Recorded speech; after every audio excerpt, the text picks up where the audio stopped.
Welcome to the Rewriting Naruto series part 47. This is a series of videos where I rewrite Naruto, making changes to improve the story from a personal taste. Please don't forget to like this video, it really helps me out with the algorithm and all that. Also make sure you subscribe to this channel if you're not, and ring those notifications so you always know when the rewrites come out. Let's see if we can reach 4,000 likes before the next rewrite comes out. That's gonna be cool. And it takes 2 seconds. Seriously, don't be so lazy that you cannot like a video. Alright, let's get going. A young Anko Mitarashi laid curled on the ground and screamed in utter pain after Orochimaru bit her neck. A strange and powerful energy invaded her and she felt as if her body would explode as weird dark marks spread around her skin. But it wasn't just that, for this agony also brought an intense feeling of power. Orochimaru loomed over her, smiling with lust, and licked his lips with his unnaturally long tongue. Yes, Anko, resist it, control it, dominate it. What's happening to me? This is my gift to you, my dear. I'm gonna die. Perhaps. I estimate that 90% of people who receive it will. Why did you do this to me? To make you powerful, of course. I told you already, you were the most special of them all, Anko. Orochimaru caressed her cheeks, wiping her tears. I can't do it. Please make the pain go away. Once you receive the gift, it will never go away. Concentrate, Anko. I gave it to you because you're my student, my jewel. It's too much.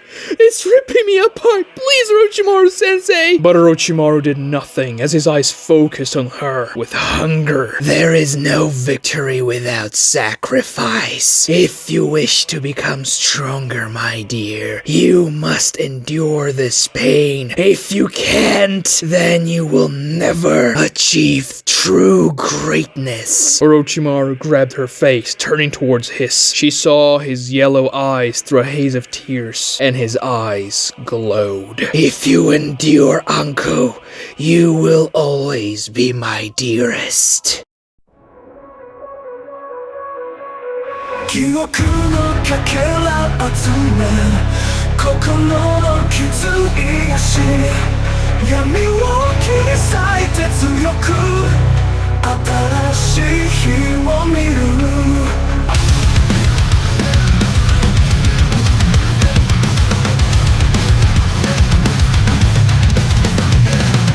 失ったものを思う夢も消えた後涙と共に歩く影に包まれてる空に叫ぶ声よ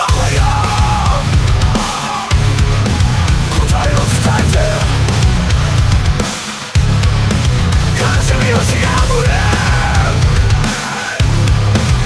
もう一度見つける空に叫ぶ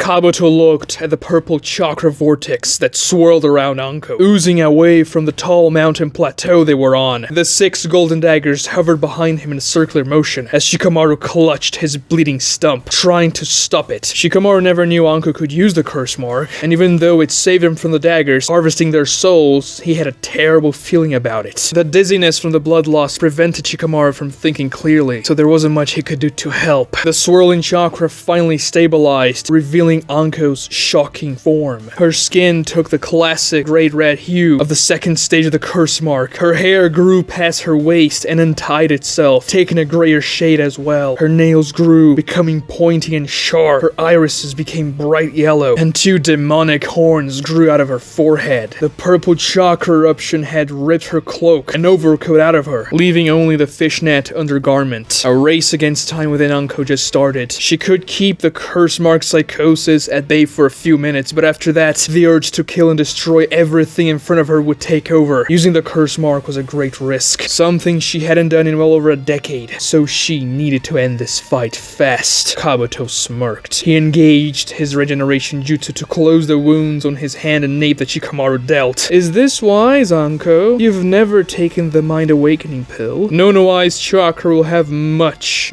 more power over you that way. Nono-Eye? Oh, I forgot. There's a lot Lord Orochimaru never told you. You were a pathetic failure after all. I'm not a failure. I'm the reason why he failed. Anko dashed at him. Her feet cracked the ground beneath her, and she reached Kabuto in a split second. He commanded his daggers to move in front of him to intercept Anko, but she clashed against the soul ore of the daggers. Screams flooded her mind, but she simply pushed through them, breaking the dagger formation and slashed at Kabuto with claw-shaped nails. The daggers bought enough time for Kabuto to jump back, avoiding the attack, and he commanded the blades to follow him. Anko weaved signs. Great shadow snakes! She shot a dozen massive snakes out of her arms. They had a different appearance now. Their scales were sharper and gray. Their fangs were larger and jagged, and they had horns, much like Anko's curse mark horns. They were also much faster. The golden daggers flew towards them, intercepting and slashing 6 snake heads, but the other 6 snakes opened their mouths and spat jets of venom at Kabuto. He commanded his daggers to fall back and grasped 2 of them by the aura, which yanked him off the ground, avoiding the venom. Kabuto took off. The 4 remaining daggers touched his torso and legs to improve his airspeed. He soared high, leaving the mountain plateau. Anko couldn't let him get away. If that happened, Orochimaru could return. And also, if she let Kabuto go, he could return once Anko deactivated the curse mark and kill them all regardless. So she weaved a sign, and dozens of demonic snakes emerged from all around her body. They all looked at Kabuto. Hundreds of yellow eyes directed their hatred towards him, and Anko jumped up, breaking the ground underneath her, heading straight towards Kabuto in the air.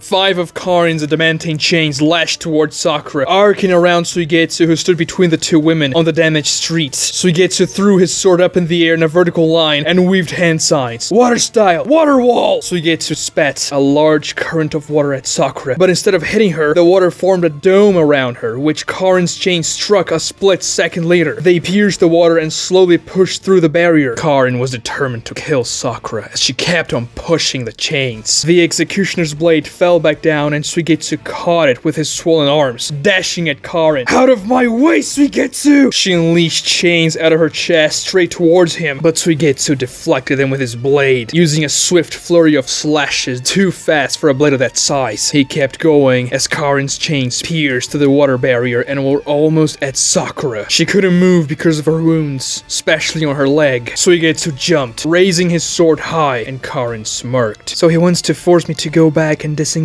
my chains. I'm not going to though, Suigetsu. I know you won't kill me, stupid, Karin thought. He swung the great sword, and Karin knew he would halt his strike any time now. Suigetsu wouldn't kill Karin because of that stupid girl, but he didn't. He continued the strike. Karin unleashed a chain towards the sword to stop the downward strike, but Suigetsu threw a feint attack, dribbling the chains with his sword and changed to a horizontal strike. As the sword came at Karin with violence, she ducked down and squatted low. Suigetsu's arms became a blur as the blade sliced clean all the chains that came out of Karin's body, as well as half of her hair that flapped above her as she ducked down. The chains fell down with a metallic clunk and fizzled out. The wind took her hair away. What? He really meant to kill me with that attack, and that was much faster than usual. What the hell? He never fought like that before. Suigetsu moved the sword with a fluid motion to strike Karin again, this time using only one arm. His face was resolute. Another attack with killing intent. Karin unleashed chains out of her side, which intercepted the sword, but the attack was just a distraction, for Suigetsu pointed the index finger of his offhand and pelted Karin with over a dozen water bullet strikes, perforating her neck, torso, and legs. The projectiles emerged from behind Karin, trailing dozens of strings of blood out of her. Karin spat blood as both her lungs and her heart were pierced. Suigetsu then touched his index finger on Karin's forehead. If a water bullet pierced her brain, she she would be dead. So Karin focused all of her chakra to the tenketsu on her forehead and unleashed the chain out of it, exploding Suigetsu's hand into water. She used that chance to disengage and bit her arm, activating her healing ninjutsu on herself. Green chakra flooded the holes on Karin's neck, torso, and legs, and they closed. I forgot you have almost infinite chakra, Suigetsu said, assuming another swordsman stance. It doesn't matter. You don't even come close to me, and the next attack will be the last. You're really trying to kill me, you idiot! And since when do you fight like that? Karin said, kneeling and panting, though she wasn't tired. That was just an act to cover the thin adamantine chain she emitted out of her back into the ground. Since you started killing innocent girls. She's not innocent! She's a leaf ninja! Do you know how many atrocities they've committed? Oh, shut up. Don't act morally superior now. You're pathetic, Suigetsu. I know your type very well. You act all tough and try to look like you're a bad boy that cuts your enemies in half like a bloodthirsty killer. But ever since I joined the team, or really, ever since you joined Orochimaru's lair, I've never seen you killing a fly. You say that like it's a bad thing. Karin was taken aback with his response. She was definitely not used to seeing Suigetsu acting that way, making no funny remarks and not annoying her. Rather, his words were surprisingly sincere. But I'll kill you if I have to. It's your last chance. Leave the girl alone and let's leave this city for good. Are you really willing to kill me just to save a random girl you met 5 minutes ago? Yes. An adamantine chain emerged out of the ground right underneath Sakura within the water dome. The chain was coming out of Karin's back. She had been slowly sending it through the ground towards Sakura while they were talking. But as soon as the chain emerged, Suigetsu plunged his massive executioner's blade on the ground up to the hilt, cutting the underground chain and severing the link to the section that was about to strike Sakura, which fell limp next to her and fizzled out. Do you think I'm dumb? Suigetsu's face sent shivers down Karin's spine. Did you think I wouldn't kill you if you just killed her first? You're the pathetic one. You selfish, vile woman. You don't care about anything other than your own desires. Suigetsu dashed at her. Karin unleashed her chains, but it was useless. Suigetsu blocked them all without difficulty. Never once in your life did you consider what other people think or feel. Even Sasuke. You don't care about him. You just want him for yourself. Suigetsu split his off arm into several water tentacles, grasping and wrapping themselves around the chains that he just blocked, and yanked Karin towards him, using his swollen arm to pull her with violence. Suigetsu raised his sword arm, preparing himself to deal a finishing downward strike. I can't believe I fell for a woman like you! His face showed agonizing pain. He couldn't contain himself at Karin's final moments, and tears flowed down his eyes as he was about to strike her down. What the hell? A love confession as he's about to kill me? Karin thought and closed her eyes, wishing it wouldn't be painful. The executioner's blade struck flesh, making a crunch sound.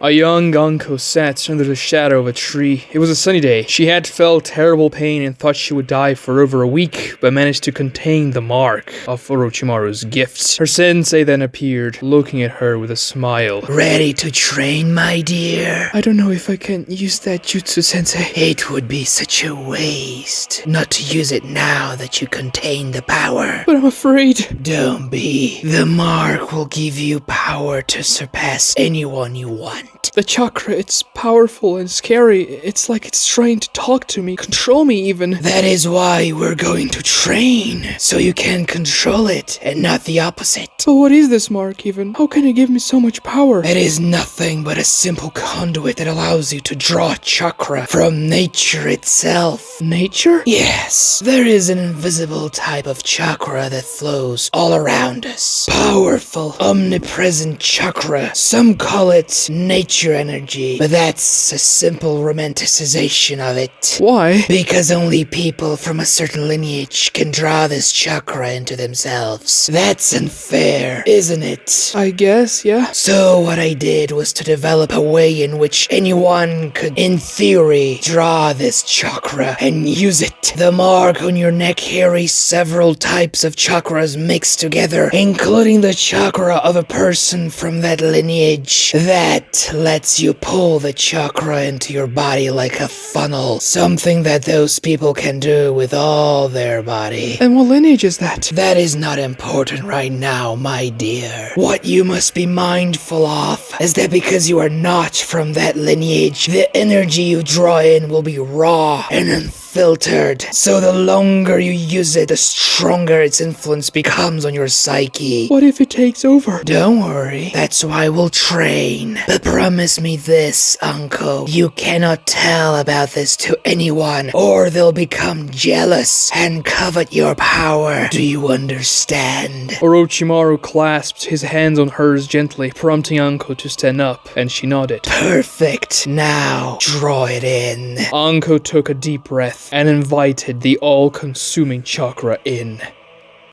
Anko cruised the air towards Kabuto. Dozens of snakes that emerged all around her body were ready to strike, as two other swaths of snakes that emerged from her back joined themselves and elongated themselves to about 2 meters, forming two large wings made out of snakes. What? You can use Lord Orochimaru's jutsu that well? Kabuto said, for the first time angry. Well, I guess there's a lot Orochimaru never taught you. Anko reached Kabuto, unleashing snakes at him. The flying daggers cut them and moved around Anko, cutting her wings as well, making her fall. But she simply expelled more snakes out of her back, recreating the wings before she lost any significant altitude. Fire style, Phoenix Ash Barrage! Anko spat several orbs of fire that trailed ash towards Kabuto, who was above her. He commanded the flying daggers to cut through the fire, protecting Kabuto from the flames. But once the daggers did so, the several orbs erupted into clouds of ash, hundreds of meters above the mountain peaks. Kabuto commanded the daggers he grasped to fly up, taking him out of the dark cloud. But once he exited it, Anko was above him. She circumvented the cloud and predicted where Kabuto would go. She slashed him, cutting 4 deep gashes on his side with her claw nails. Kabuto flew back down, using gravity to assist his speed, and Anko gave chase. They both crossed the ash cloud and Kabuto headed lower, flying now in between the mountain range peaks. Blood gushed out of him, but he engaged his healing ninjutsu, closing the wounds. Anko darted after him, using her snake wings, as Kabuto zigzagged in the middle of the mountain peaks. Anko shot more fire attacks at him, which he dodged, or used the daggers to block behind him. Other fire missiles hit the mountains surrounding them, exploding rock. Their pursuit created a trail of fire and smoke that danced around the mountain range peaks, but Kabuto was losing the race. Anko, even with improvised wings, was faster. You think you're doing a great service bringing that man back? You idolize him, deify him, but he just brainwashed you, just like he brainwashed me. I'm not like you. I believe in Lord Orochimaru's quest, not because he brainwashed me, but because of my own conviction. That's what I'm talking about. You're completely brainwashed. Anko spat more fire, hitting the mountain walls. Are you trying to convince me, Anko? Save me from myself? Oh, spare me. No, I'm just gonna kill you. And that will give me great pleasure. Anko felt the cursed chakra inundating her body. The power urged Anko to move forward, to destroy. It was already affecting her mind. There wasn't much time. Anko could soon be in the state she was in after her encounter with Sasuke in the Land of Crystals, only this time she would become paralyzed in the second stage, which would be far worse. That time, Sasuke used his great control over the second stage of the curse mark and flooded Anko with a massive amount of cursed chakra all at once, shocking Anko's body, which was already out of chakra, into an acute paralysis and a great deal of pain. Anko couldn't retreat the curse mark because she didn't have much of her own chakra to suppress it, and also because it was a massive amount she wasn't ready to receive. However, when Anko draws the chakra herself, she can control the amount she draws in, keeping within the minimum threshold to activate the second stage. She could do that thanks to the training she had with Orochimaru, and though she detested using this jutsu for everything it did to her, it was really the only way she could kill Kabuto, and that she would do. So she weaved signs. Fire style, bombardment disc! She spat a line of fire that condensed itself into a spinning disc of flames. Kabuto's daggers moved to intercept the disc, but it unfurled itself, dispersing into several small fire beams that curved themselves in the air, dodging the daggers and darted at Kabuto from different vectors. The daggers backtracked and managed to block some of the missiles, but the fire overwhelmed Kabuto's defenses. He dodged some of them, veering to the side, still grasping the two daggers daggers, but he got hit 3 times. The small missiles exploded on Kabuto's back, burning him, and sent him flying down, letting go of the daggers and trailing smoke behind him. Kabuto activated his healing ninjutsu on the burns and commanded the daggers to fall behind him as well, but Anko dived towards him, spitting a fireball, making Kabuto group all 6 daggers to block it. As they were about to hit the ground, one of the daggers moved below Kabuto and slowed him down a split second before impact. Kabuto landed on a grassy valley in the middle of the mountains and had to immediately dash to the side as Anko landed feet first right where Kabuto was, breaking the ground and creating a crater of her feet. Kill him.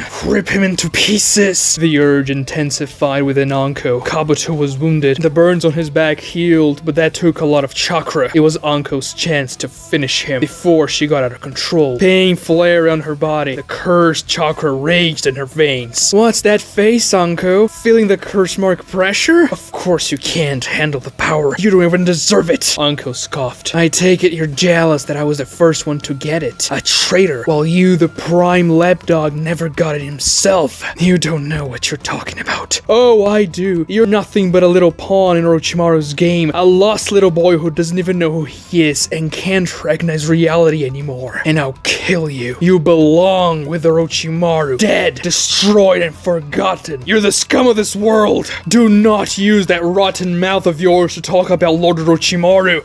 Apostate! Kabuto dashed at her, bringing the daggers along. Anko smiled. She would kill him. The curse mark compelled so. Shikamaru lost Anko and Kabuto from sight. He saw she went after him, somehow flying among the mountaintops, but they got too far away. He looked to the side and saw Choji, still unable to move because of Kabuto's body pathway derangement. Shikamaru also saw his severed arm on the ground. When the adrenaline levels dropped, the pain became immense, and he was bleeding a lot. He felt dizzy and couldn't see colors, a clear indication of blood loss. Shikamaru tried to fashion a tourniquet on his wound, but his arm was severed too close to the shoulder, meaning he couldn't wrap the tourniquet around it. If it didn't stop that bleeding, he would die in a matter of minutes. Choji looked at him, desperate, but he couldn't do anything. He couldn't move or talk. If Sakura was there, perhaps she would have been able to reattach his arm, but there was no time. So he did the only thing he could in the situation. Shikamaru grabbed a paper bomb from Choji's ninja bag because he was out of his own, and used his mouth to rip a small section out of it. He placed a small piece of paper on the open wound of the stump, and pulled Asuma's lighter out of his bag. Shikamaru brought the lighter to the small paper bomb piece and ignited it. The paper bomb erupted into bright light, a yellow flame, burning Shikamaru's stump. His screams of pain echoed on the Tall Mountain Plateau as his wounds sizzled. The small piece of paper bomb would not explode, really. Rather, it would sustain an aggressive burn for a few seconds. Shikamaru could smell his own burned flesh as the powerful flame cauterized the wound, giving off sparks and smoke. When the paper bomb stopped burning, Shikamaru looked at the stump. It was charred. Reattaching his arm would be impossible now, with all the nerves, tendons, muscles, and bones burned up, but at least he stopped the bleeding. Once Shikamaru realized he wouldn't die immediately, he passed out, overcome with pain. Shikamaru fell next to Choji, who couldn't speak, but had tears in his eyes as he watched Shikamaru's entire ordeal unfold.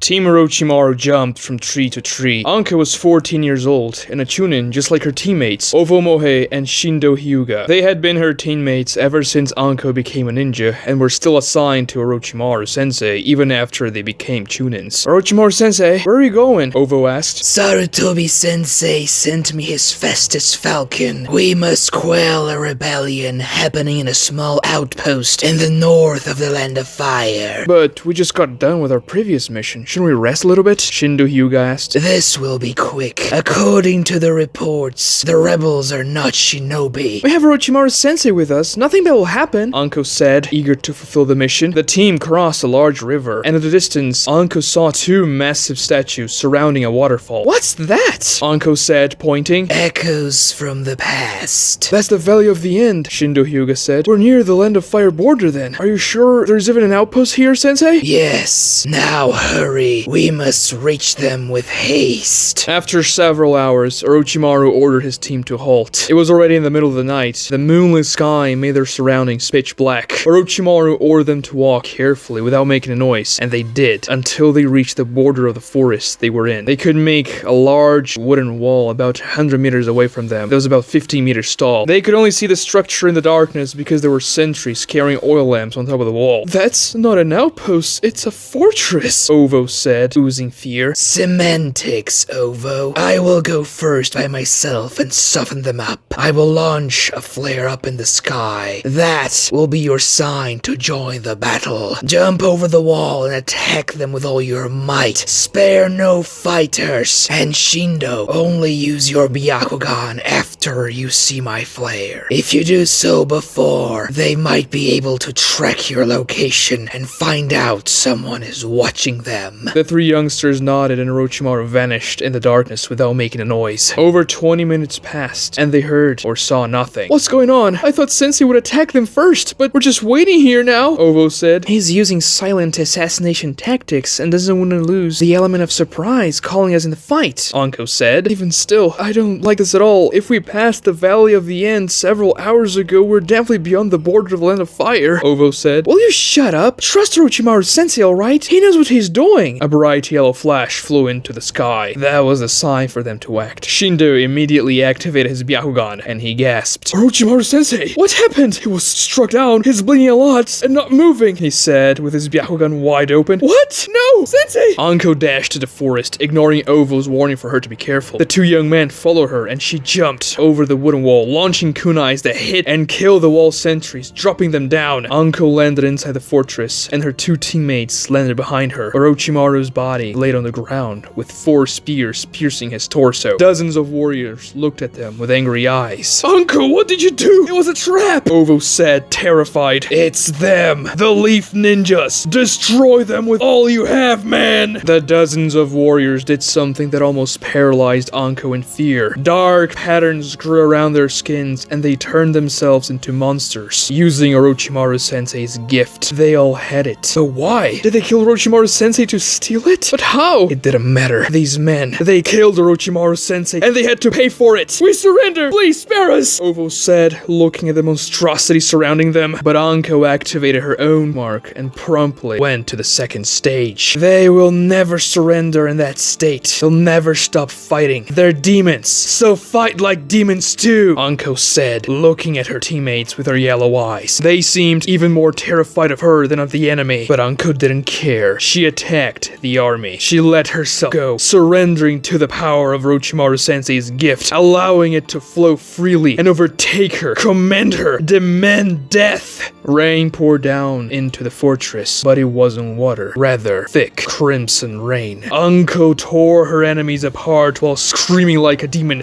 unleashing her hatred for those who took her sensei away. Her mind went blank as her gift took over completely. When she came to it, Anko realized she was staring up a corpse with her transformed claw-like nails. She froze. It was Ovo, her own teammate. "No! That's not true! That can't be!" The curse mark contracted, returning Anko to her regular shape. Anywhere she looked, she saw death, and she was covered in blood, just like the entire fortress. She saw Shindo's body as well, showing the same lacerations as Ovo. She had killed him too. Anko fell to her knees. She screamed into the night, a roar of primordial sorrow and anger. She let herself be controlled to beat the army, but to what end? She killed her friends, and Orochimaru Sensei wouldn't come back because of it. A tender hand touched her shoulder. She looked up and saw Orochimaru Sensei smiling at her. "Sensei, you're alive?" Of course I am, my dear. "I killed Ovo and Shindo. I thought that you were dead, and that I needed the power to destroy the army. I'm so sorry." You did great, Anko. I knew you would prevail. "But I killed him. How can you?" Orochimaru moved down and kissed her in the lips, mingling himself with the blood on her face. Anko was paralyzed, overwhelmed by emotion. The situation was too surreal, out of an unimaginable nightmare. Orochimaru pulled back, but kept a hand on her cheek. You are my greatest achievement, my jewel. The men in this fortress had to be defeated, and you did it for me. But why did he have the gift? I created a new variant of the gift. a weaker version, so to speak. One that only kills about half of the receptors out of the gate instead of 90%. I bestow this lesser version upon them to see how powerful they would become, to see how they would fare against a true wielder of the gift. You, my dear, your gift proved itself superior as I expected, and that is why I gave it to you, the strongest one. But I saw you end up there. How are you alive? That was merely theatrics. I warned those men that 3 prodigies of the leaf would come to destroy them, so they should use all the power they had to fight against you. I commanded them to stab me with their spears, knowing full well they couldn't kill me, so I watched the fight unfolding to learn, to see the gift in action, to see them fighting with all their might against your ultimate power, my dear. But still, I killed Ovo and Shindo. They're dead. But you have achieved power unimaginable to them. Remember, there is no victory without sacrifice. Bring it, you bastard! Anko murmured as Kabuto ran towards her. He slashed at Anko using his chakra scalpels, and Anko dodged, sending snakes that emerged from all around her body and curved themselves to bite Kabuto, but the flying daggers cut them before they could do so. The severed heads spat venom, splattering Kabuto with it, but he didn't stop and didn't seem fazed by it. Do you really think that venom like this will harm me? I'm Orochimaru's greatest acolyte! No poison will work against me, especially yours! Kabuto screamed and slashed, but Anko was much faster with her second stage of the curse mark and counterattacked, slashing Kabuto with her nails and piercing him in the stomach. Kabuto disengaged, trailing blood from his gut, and activated his healing ninjutsu. Get over yourself! He's dead, and he'll never come back! You've lost. You who thought Orochimaru's existence was everything to you. He was the only thing that justified you being alive, wasn't he? Just give up and die. Anko weaved hand signs. Fire style! Serpent devastation! The ground around Anko cracked with the pressure of her chakra alone as she imbued a massive amount of her curse mark power into her jutsu and pointed her hands at Kabuto, who ran away, sensing a massive attack was about to be unleashed. A gargantuan demonic fire serpent erupted out of Anko's hands and lashed itself towards Kabuto, leaving a trail of fire on the ground of the valley. Kabuto used the daggers to fly away, however the serpent leaped at him, biting at Kabuto with its mouth that was larger than a human and brought him back down, crashing against the ground and exploding. The snake wrapped its long body around Kabuto in the central point and ignited into an infernal vortex of flame. Fire erupted out of it, incinerating the valley's vegetation around them. It was done, and Uncle felt great satisfaction after killing Kabuto, but the curse mark's thrill to destroy still stoked her hatred. Even though she killed him, she was still empty, but she had to deactivate the curse mark before he took over her. You don't know anything, apostate. I will show you who I really am, Kabuto said from within the fire. And even though the flames created an intense heat, Anko shivered with the coldness of his voice.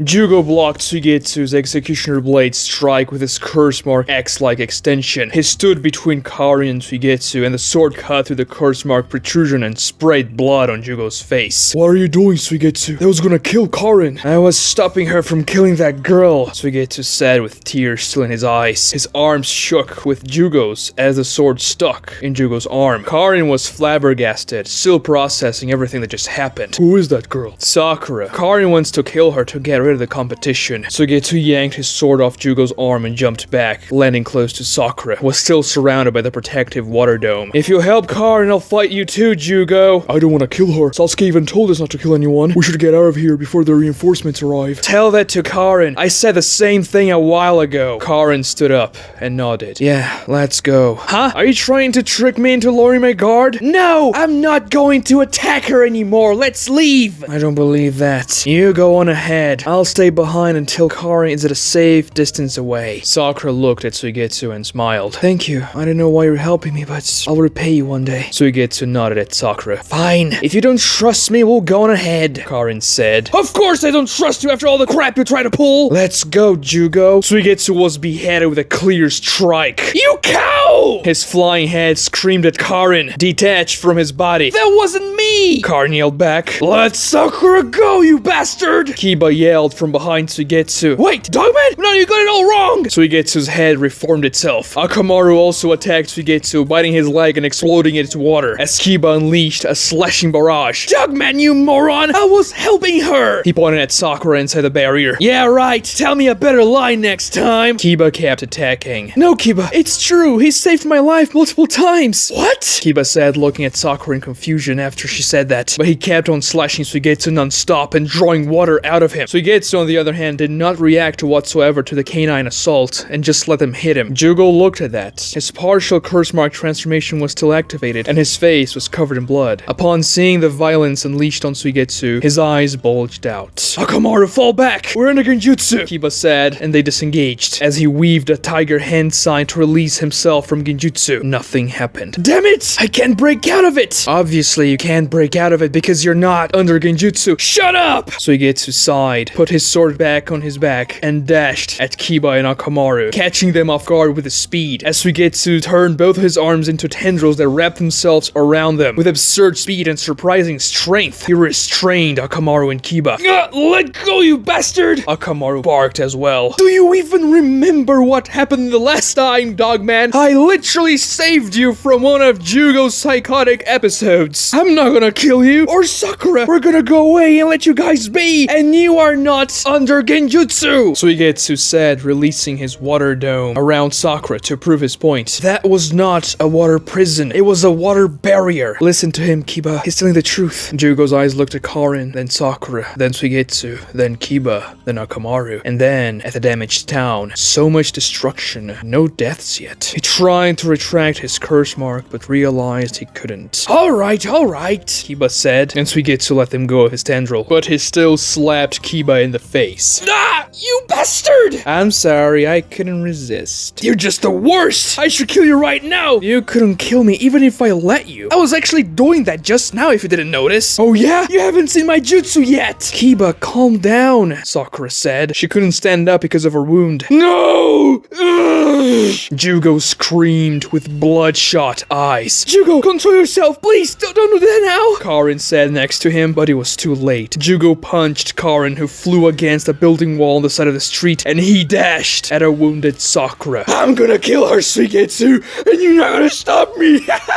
His axe-like arm regenerated from the wound Suigetsu inflicted, and he prepared to strike Sakura with it. Damn it, Dogman, look at what you did! I didn't do anything! Suigetsu pointed both of his index fingers at Juugo and unleashed a continuous barrage of water bullets. Juugo, on the other hand, turned his axe-like protrusion into a large curse mark shield that protected his entire body and absorbed the water strikes. Suigetsu and Kiba looked at each other, and they both dashed to intercept Juugo before he could reach Sakura. Suigetsu pulled his sword out of his back and slashed at Juugo, but Juugo dodged it, using his enhanced curse mark speed, and punched Kiba in the face with his non-transformed hand before he could even swing his claws at him, launching Kiba away. Juugo then powered through Suigetsu, exploding his entire body into water as he rammed through him with his body-sized shield. This is a nightmare, Suigetsu thought, his body still reforming from water. It wouldn't be fast enough to recompose itself before Juugo got to Sakura. Oh, you're so dead! Juugo said, reshaping his arm into the axe, ready to slash Sakura. She tried to move away, but her leg gave out. Akamaru activated a fang over fang rotation strike to intercept Juugo, but he transformed his other arm with a partial curse mark transformation and propelled his fist with a boosters, hitting Akamaru with an enhanced punch, overpowering the rotation with a shockwave impact that sent the dog flying, and he crashed against a building wall, breaking it apart and landing inside of the building. Juugo slashed at Sakura. Suigetsu's body reformed, and he immediately unleashed a water tentacle trying to wrap it around the axe-like arm, but there wasn't enough time. The strike would hit Sakura. She was out of chakra and couldn't get out of the way, and even if she tried to block it with her arms, the axe would cut right through them and still hit her regardless.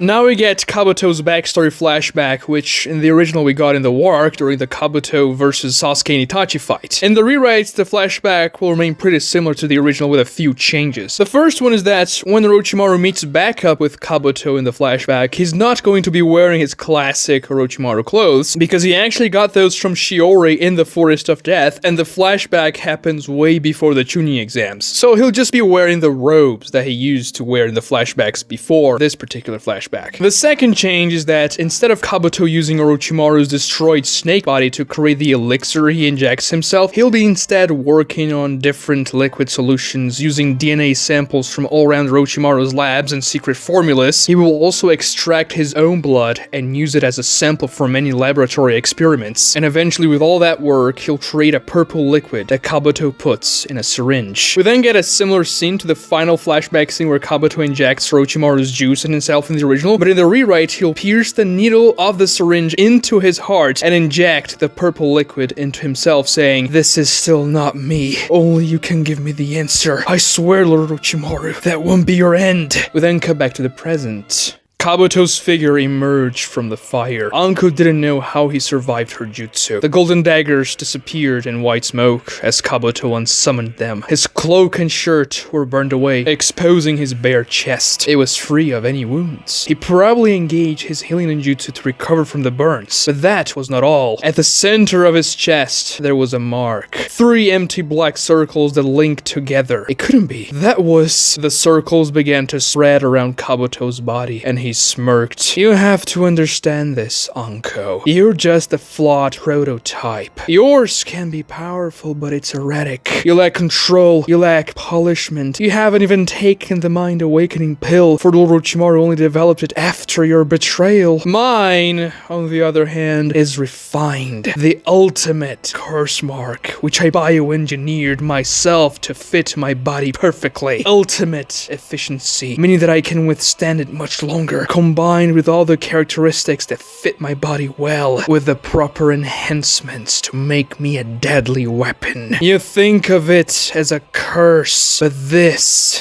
is a gift, a blessing." The circles overtook his body, turning his skin into a gray-red tone. His cheeks got sunk in and his mouth lumped forward, growing sharp fangs that stick out of his mouth, and his brow ridge bulged out, which gave his face a macabre skull-like appearance. Kabuto's hair grew longer, turning from gray to white. His eyes became yellow, and a black segmented tail grew out of his spine. It had the same general look to Sakon and Ukon's curse mark, grown half after they split from each other. The tail was about 2 meters long. It was lively and jagged, and also segmented, which gave Kabuto the appearance of a scorpion. I have to admit, I designed the tail after Sasure's Hiruko puppet. It was quite handy when I saw it in action. Of course, I had to use Sakon's special curse growth ability to create it, and Kimaro's KK Genkai to attach it to my bone structure. Anko unleashed a tsunami of demonic snakes at him. She had to take advantage of his vulnerability now that he didn't have the daggers anymore. However, the tail was faster than all 6 daggers combined. It slashed through the snake so fast, Anko couldn't even see it. The severed snake squirted a cloud of venom uselessly, which Anko knew wouldn't do much, but it covered Kabuto's sight. She used that moment and ignited another serpent of devastation, which crashed down on Kabuto, exploding in a fiery burst, but Kabuto simply stood there. He covered himself with dozens of black plates that looked like a suit of armor just materialized around him, withstanding the fire. They had a similar color and consistency to his tail, but they simply appeared there, on the outside of Kabuto's skin. "Ninjutsu of that level won't work on me, Anko." Kabuto smirked as the plates fell off his body, having served their purpose. Kidomaru's gland secretion ability combined with Juugo's curse mark shaping and Sakon's curse mark growth allow me to create armor out of my skin and shape it to the most optimal design to block any incoming attacks. What else can you do? This is the first time I'm using the curse mark in real combat. I would like to test its capabilities. Shut up! Anko's veins began to pop out. The curse mark was reaching dangerous levels of power. I'm sorry sorry. I forgot not everyone is as scientifically minded as I am. I will kill you. No matter what I do, I'll kill you! Anko dashed at Kabuto, unleashing snakes that the tail severed. Kabuto then ignited his chakra scalpels, which were now purple, and engaged her in close quarters. Sakura raised her arms. She would at least try to block the attack. Knowing these to be her final moments, she thought back to her parents, Naruto and Sasuke, praying that they had good lives, and accepted her fate. Something wrapped itself around Sakura's waist, pulling her away. Juugo's axe strike missed her by a millimeter and hit the ground where she stood before, shattering it on impact. It was a metallic chain that pulled Sakura away. Karin grabbed her at the last second. She managed to recover from Juugo's first punch and brought Sakura to her side using her chain. You saved me? Sakura said, surprised. Apparently. Why? I don't know, and stop asking me those stupid questions. Here, bite my arm, Karin said, offering her arm to Sakura's mouth, who smiled and bit into it, drawing Karin's chakra to herself, which closed her wounds and recovered a bit of her stamina and chakra reserves. Unlike when Sasuke bit her, Karin didn't utter a sound. Don't get used to it. You're still my rival. I won't. Suigetsu looked at them and smiled. Well, now we just have to contend against Juugo's madness, I guess, he said, regrouping with them. Kiba and Akamaru also jumped towards the group. They were both dazed from Juugo's strikes. Their faces had blood on them, but they were standing. What the hell is this guy? Kiba asked, looking at Juugo's crazy eyes. Well, he's got some issues, but who doesn't? Right, Dogman? Lord Hokage, Orochimaru sensei is evil. He's doing experiments on people, using them as guinea pigs. He gave me this curse mark, a young Anko said, crying in front of Hiruzen in his office. She showed him the mark and told the Hokage about Orochimaru's deals in full detail. Hiruzen closed his eyes in grief, but it appeared he already had his suspicions. I see. Does he know you're here, Anko? No, I came alone. I pretended to go along with him after what he did in the fortress. I wanted to tell you without him knowing, so you could stop him. You did well, Anko. I know it hurts. I'm assigning an ambush cell to guard you until the situation is resolved, and I'll put an end to this myself. Will you kill him, Lord Hokage? Do you oppose it? Anko took a moment to answer, but then she shook her head. Orochimaru had to die.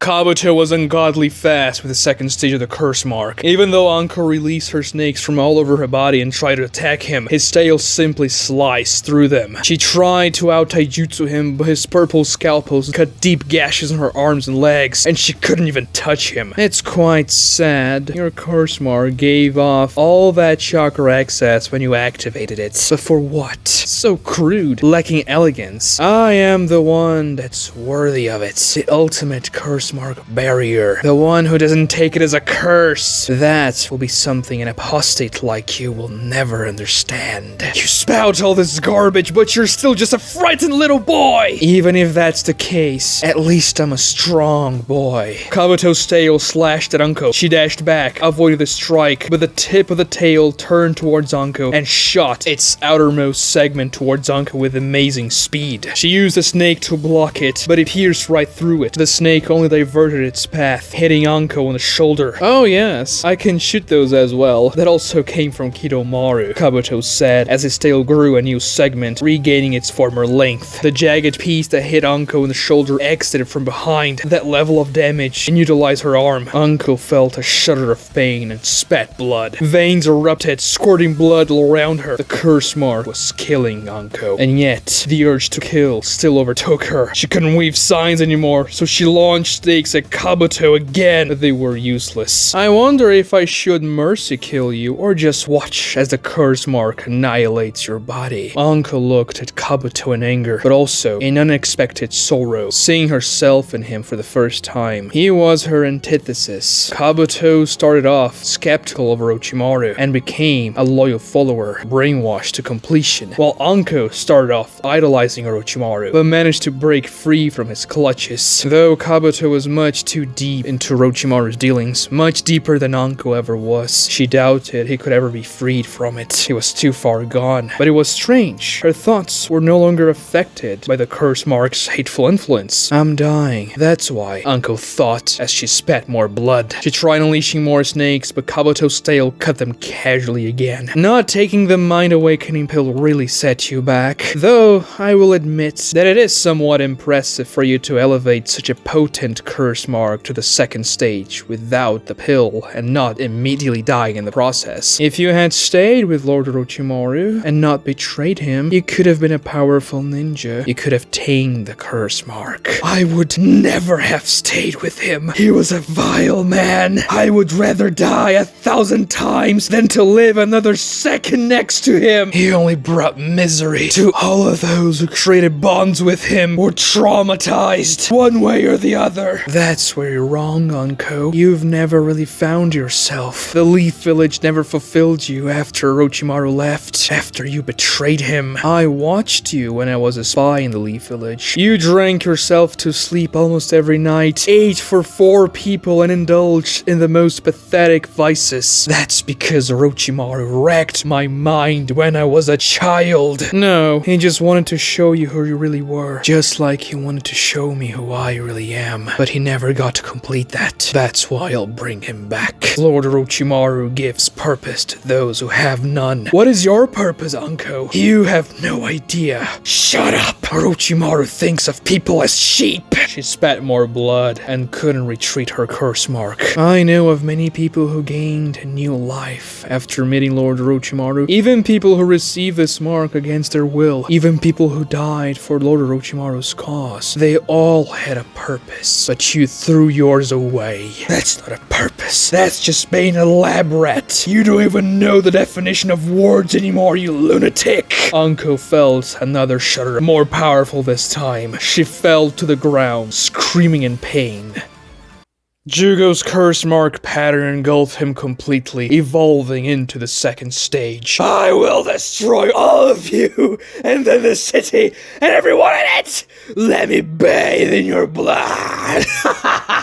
Karin sweat cold. He's on the second stage. This is terrible. His chakra's off the charts. I guess we'll have to fight together if we don't want to die, right, Dogman? Kiba swallowed dry, looking at that weird monstrosity. Seriously, what the hell is that? The other curse mark guy I fought didn't look like that at all. He wasn't that crazy. Juugo's the most skilled and powerful curse mark user Orochimaru ever made. Well, at least until Sasuke arrived. He was the vessel Orochimaru used to create the Mind Awakening pill. Usually, the curse mark corrupts the body and mind, but it's much worse for him. I heard that the experiments Orochimaru conducted on Juugo made him much more unstable than he should be. Karin said. How do we even fight him? Sakura asked. Stay behind me. I'm the only one he won't kill instantly with a single attack. Suigetsu said, spearheading the group and taking a defensive sword stance.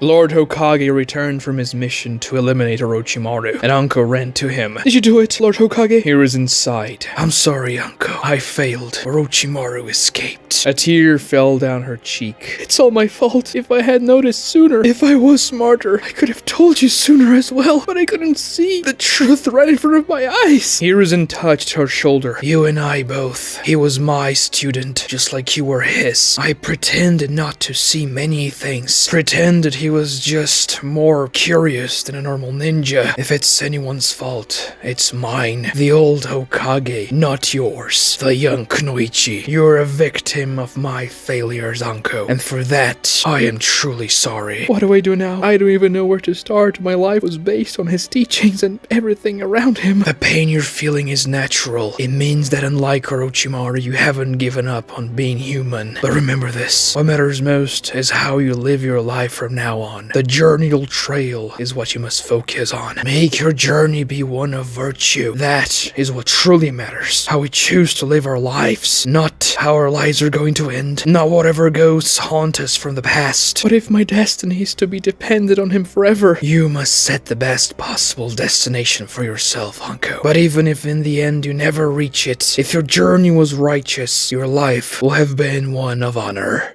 The curse mark pain was so unbearable that Anko had lost her voice from the screaming. Had she lived a life of honor after Orochimaru? Had she really accomplished anything? She couldn't think of much. A few missions for the village, sure, but she felt like most of her life had been a waste. Apparently, she didn't do what Lord Hiruzen advised her to. Her journey had been vapid. Orochimaru's trauma was too great of a shadow for Anko to ever get rid of it, even though she tried. It had always loomed over her like a storm cloud. That's why she wanted to kill Orochimaru herself so badly, so that perhaps that storm cloud would dissipate. That's why she was trying to kill Kabuto so badly, so that maybe if she killed Orochimaru's closest ally and the man who wishes to bring him back would quell her trauma. But now, in the end, with the curse mark ripping her internal organs apart, she understood her true purpose. It was to kill Orochimaru and make sure he would never return. Not to get rid of her trauma, because she would never be able to do that completely, but to ensure no one else will be subjected to it. Through the agonizing pain, Anko smiled. Her resolution was so strong she managed to focus, ignoring the pain and the sheer pressure of the curse mark crushing her, and she commanded it. Anko was the mark's overlord and not the other way around. Orochimaru giving Anko this power was the worst mistake of his life, for Anko would use it to obliterate his legacy from the face of the planet. Not out of hatred and self-serving intent, but out of compassion for countless innocents. She ordered the curse mark's retreat, and it did so, returning Anko to her normal form, though several of her veins were popped and sections of her body were necrotic. Kabuto clapped slowly with his curse mark still activated. Congratulations, you resisted the curse mark. Now what? Anko winced. She couldn't fight. She couldn't even talk. What could she do? Anko mustered all her resolve, and with a Herculean effort, she managed to get to her knees. What next? Anko looked at Kabuto. Her eyes were still determined. She looked around, searching for answers. Thought so, Kabuto said, lashing his tail. It hit Anko's torso, severing it in half. The upper part of her body fell on the ground, as the lower half remained in the kneeling position. Kabuto deactivated his curse mark and pulled a vial out of his ninja bag. He collected a sample of her blood, as casually as one would put salt in their meal. He stored the vial back and left Anko's body behind, discarded in the middle of the burning valley.